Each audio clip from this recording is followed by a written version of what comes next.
So there's a concept you run into out here called false summits. And I don't know if you can tell from the video, but there's a false summit right there. It kind of looks like you can see the terrain coming down like this. And you're like, oh yeah, sweet, I can see where we go over the pass. Well, that's happened about 5 times already today. Luckily, we knew from our map that those were false summits, but they still kind of trigger something inside of you. You really want to believe that you're almost there, and it makes you want to hustle. Just push that line. Oh, we can get there. But for rookie hikers, that's devastating. It is just physically and psychologically just exhausting, because you expend a little more energy than you would if you were playing it like it's an infinite game, if you're playing the long game. And then you get up there and find out that it's not the top, which is psychologically deflating. And so just again, it's another one of those cool things, the danger of thinking you know, the danger of looking out into the future and thinking that you know how it's going to happen, when it's going to happen, what date it needs to happen. And you just feel that, oh sweet, well if I could just hustle and get there, then everything would be great. And then you hustle, spend all that energy, get there, disappointment's twice as much because you spent so much trying to get there. So the goal, that like easier said than done, is to just be where your feet are, just keep on walking and not get so caught up in when you're gonna get there, which notch is yours, which one's your pass. Just love backpacking. We made it safe and sound. We were about 20 minutes later than we wanted to make it. It just turned out to be a bit more difficult of a challenge than we were anticipating, and more mileage than we expected. But we made it. We ended up hiking uphill for 5.5 hours.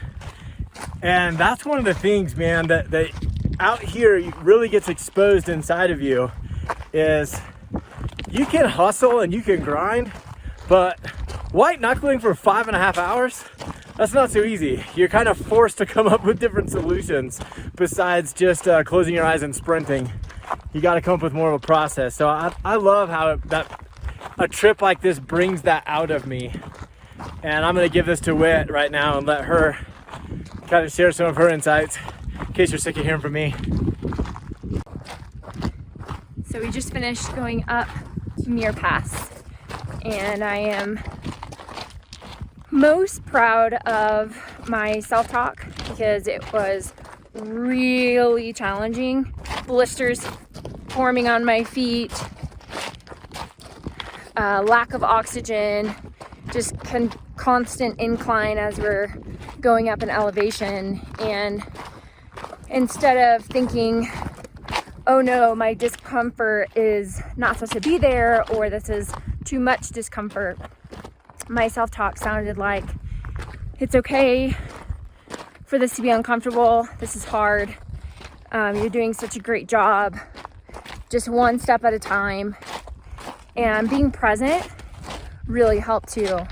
That's new for me. I think in the past, I have really tried to have more of like a pump up self-talk, which sounds more like, come on, Whitney, you got this. Like, don't be bothered by the pain. Don't be bothered by the discomfort. And so it just felt more supportive. I would say a lesson that I learned from that is that you can enjoy the journey even when it's really hard.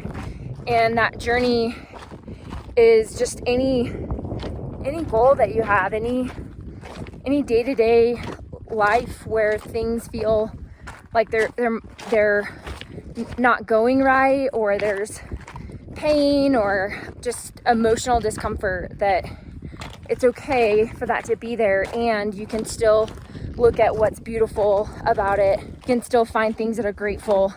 And not that that's what I was doing the whole time, but the lesson that was really available to me was, wow, I really can enjoy it while I'm really uncomfortable. Let me take that into my real life. Does it help to have someone in particular to be present with on a trip like this? Yes, you helped a ton, love. Hey, thanks for watching this episode of Ask Steadfast. Whit and I are super excited to use this avenue to sort of spread our message. And so it'd mean a ton to us if you'd subscribe to this channel. Additionally, if you have any questions you'd like to see addressed in future episodes, whether serious or funny, we'd love to see those in the comments. So leave that in the comment below, and we'll see you in the next one.